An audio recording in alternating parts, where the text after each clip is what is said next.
Bismillahirrahmanirrahim. Assalamualaikum warahmatullahi wabarakatuh. Alhamdulillah, bersyukur kami kepada Ilahi dengan limpah kurnia serta inayahnya kami dapat menyiapkan tugasan kami.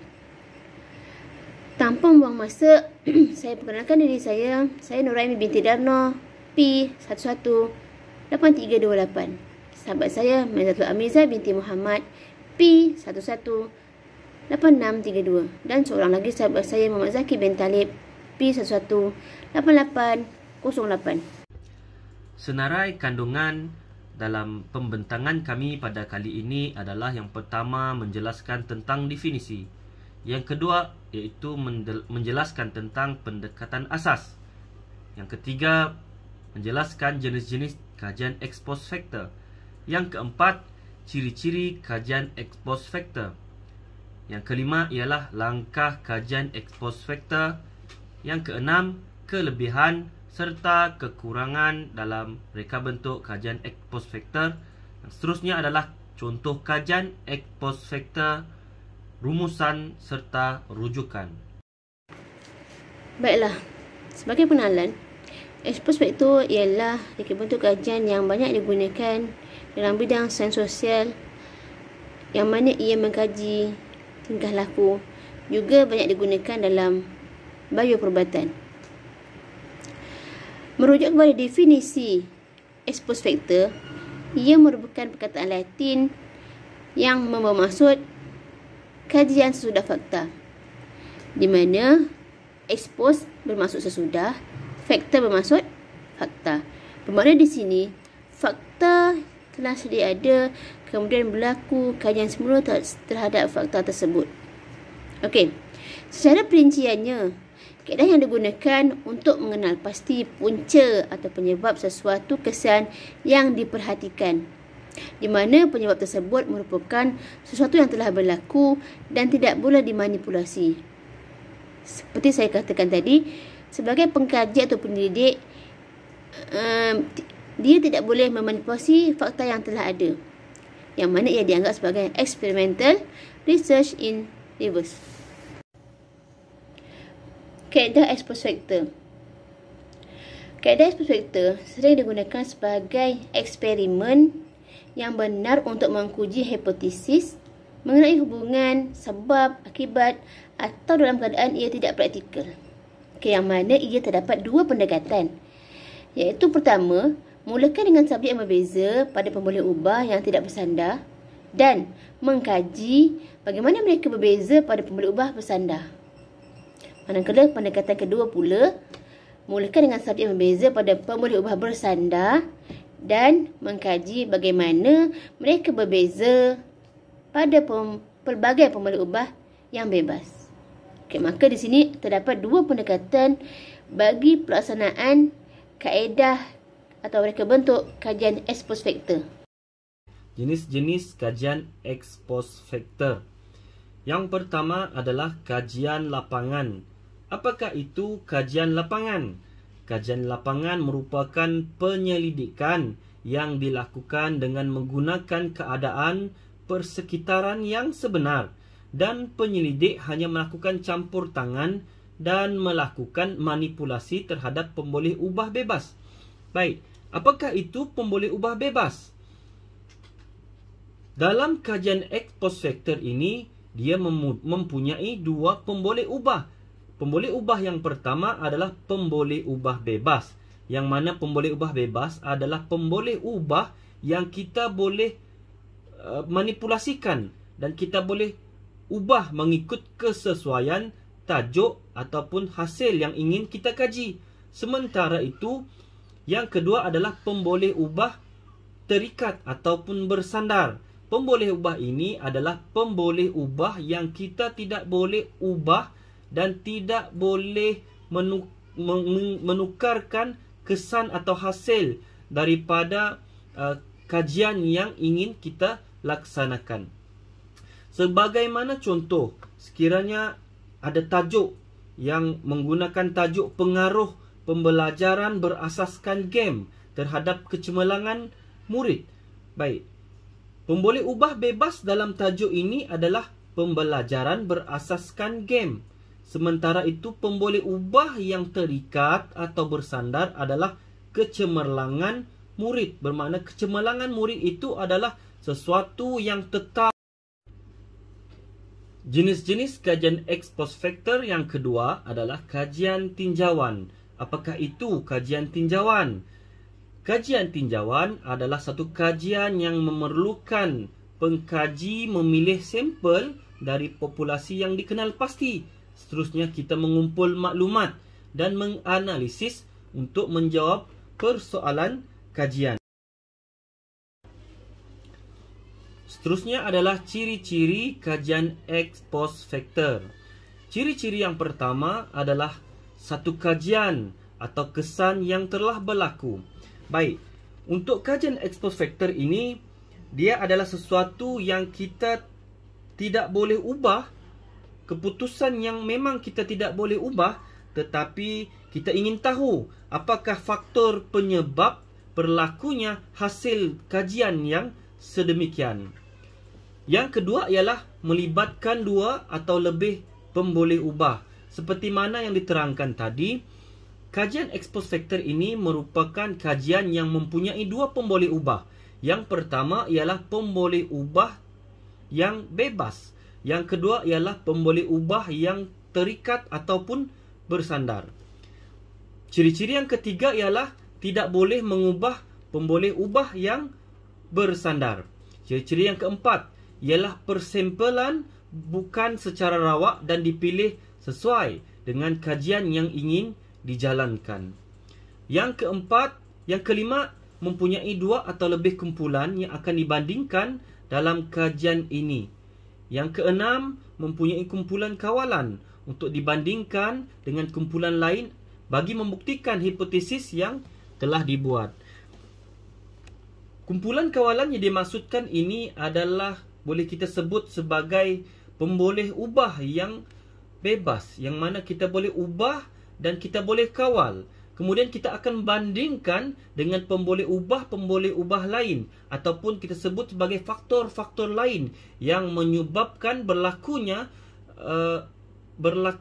sesuatu keputusan itu, hasil daripada kajian itu.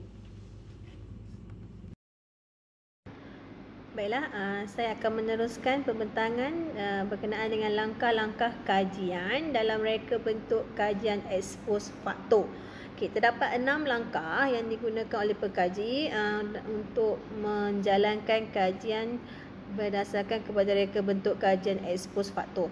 Yang pertama adalah pernyataan masalah. Okay. Masalah dapat dikenal pasti melalui pembacaan, temu bual, pengalaman, penelitian dokumen mengenai masalah yang ingin dikaji. Okay. Masalah yang dikaji adalah merupakan sebab kepada terjadinya pemboleh ubah bersandar. Okay, itu dia pernyataan masalah. Langkah kedua adalah berkaitan dengan hipotesis. Okay. Hipotesis ini merupakan sebuah andaian ataupun jakaan awal yang mungkin betul ataupun tidak. Okay, pengkaji perlu mengenal pasti andaian yang dapat menerangkan hubungan antara pemboleh ubah yang ditentukan. Okay, langkah seterusnya itu langkah yang ketiga berkenaan dengan pengelompokan data. Okay, dalam langkah ini, pengkaji memilih sampel yang memenuhi kriteria kajian. Okay, pengkaji menggunakan kelompok pembanding. Okay, seterusnya langkah yang keempat adalah pengumpulan data. Okay, pengkaji akan mengumpul data yang hanya diperlukan sahaja, termasuklah data yang berkaitan dengan pemboleh ubah dan faktor yang hadir bersama hipotesis yang dibuat di awal kajian tadi. Okay, data dikumpul dalam pelbagai cara, sama ada melalui soal sidik, temu bual, tinjauan dan juga dokumentasi. Okay, langkah seterusnya adalah langkah kelima, iaitu analisis data. Okay, data dianalisis menggunakan kaedah yang sama dengan kajian-kajian yang lain. Okay, secara umumnya data dianalisis menggunakan statistik deskriptif bagi mendapatkan mean. Okay, untuk mendapatkan mean biasa kita menggunakan ujian T bagi membandingkan mean dua kumpulan, dan juga menggunakan kaedah ANOVA. Okey, ANOVA yang digunakan untuk membuat perbandingan mean bagi 3 kumpulan ataupun lebih. Okey. Dan langkah yang terakhir adalah tafsiran hasil. Okey, dalam langkah ini pengkaji akan membuat pernyataan mengenai sebab dan akibat dalam kajian yang dilaksanakan. Okey, hubungan antara pemboleh ubah ditentukan oleh kemampuan pengkaji untuk memilih kelompok perbandingan yang homogen, iaitu perbandingan yang sama, yang seragam. Okey. So itu dia antara langkah-langkah dalam kajian, reka bentuk kajian ex post facto. Baiklah, seterusnya kita pergi kepada kelebihan dan kekurangan kajian ex post facto. Okay, hasil daripada perbincangan, kami dapati kajian ex post facto ini mempunyai kelebihan dan kekurangan yang tersendiri. Okay, antara kelebihannya ialah ia sesuai digunakan dalam keadaan di mana kajian eksperimen tidak dapat dilaksanakan. Okay, kajian perbandingan ini juga boleh dijadikan sebagai panduan kepada kajian eksperimen. Okay. Selain itu, kesimpulan juga dapat dibuat dengan lebih objektif dan jelas.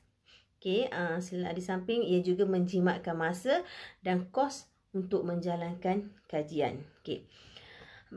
Dari segi kekurangan pula, kajian ex post facto ini, dia pengkaji mempunyai kurang kawalan terhadap pemboleh ubah bebas. Okay, selain itu, antara kekurangan lain, ia sukar untuk memastikan apakah faktor penyebab telah dimasukkan dan telah dikenal pasti. Okay, selain itu, pengkaji tidak dapat memberikan penjelasan bagi hubungan antara pemboleh ubah bebas dan bersandar. Akhir sekali, kekurangannya yang lain ialah ia sukar untuk mengaitkan sebab akibat ataupun cause effect sekiranya hubungan antara dua pemboleh ubah ditemukan. Contoh-contoh kajian ex post facto. Contoh, tajuk kajian yang pertama adalah pengaruh kompetensi kemahiran guru dalam pengajaran terhadap pencapaian akademik pelajar dalam mata pelajaran sejarah. Pemboleh ubah yang pertama iaitu pemboleh ubah bebas.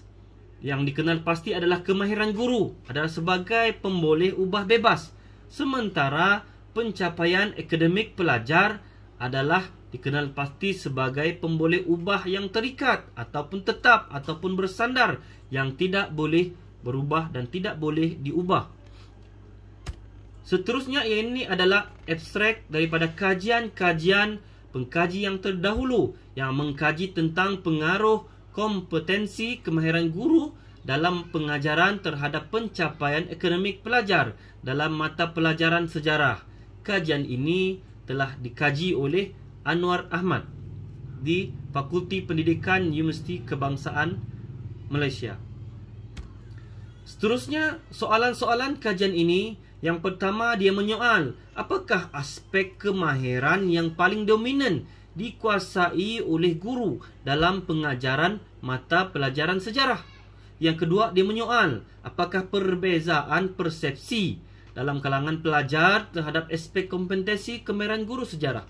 Dan yang ketiga adalah apakah hubungan kompetensi kemahiran guru sejarah dalam pengajaran dengan pencapaian pelajar dalam mata pelajaran sejarah.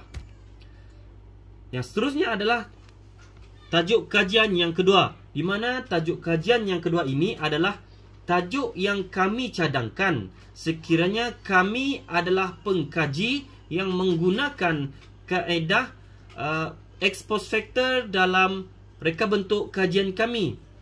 Tajuk kajian yang telah kami cadangkan adalah tahap pengetahuan dan teknik pengajaran guru pendidikan Islam dalam menarik minat murid dalam subjek pendidikan Islam.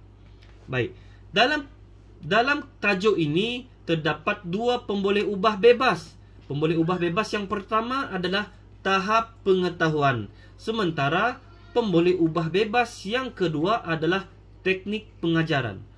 Dan pemboleh ubah terikat ataupun tetap ataupun bersandar ataupun tidak boleh diubah adalah menarik minat murid dalam subjek pendidikan Islam. Soalan dalam kajian ini yang pertama, apakah tahap pengetahuan guru pendidikan Islam dalam memberi kesan terhadap minat murid dalam subjek pendidikan Islam? Yang kedua, apakah pengajaran mempengaruhi minat murid terhadap subjek pendidikan Islam? Dan yang ketiga, adakah faktor-faktor ini memberi kesan terhadap minat murid dalam pendidikan Islam? Kesimpulannya, dapat dibuat rumusan bahawa penggunaan kaedah perbandingan penyebab dapat menjana hubungan antara pemboleh ubah yang boleh menjurus kepada penyelidikan eksperimen. Dapatan daripada penyelidikan perbandingan penyebab ialah dapatan tentatif, yang mana ia perlu dibuktikan melalui penyelidikan yang lebih mantap. Oleh itu, satu-satunya cara untuk menyokong kesimpulan hubungan sebab dan akibat ataupun cause effect ini adalah melalui penyelidikan eksperimen. So itu saja berkenaan dengan reka bentuk kajian expose faktor. Ini adalah senarai rujukan yang kami gunakan untuk membentangkan tajuk berkenaan dengan reka bentuk kajian expose faktor. Itu saja daripada kami, kumpulan 7. Sekian, terima kasih. Assalamualaikum warahmatullahi wabarakatuh.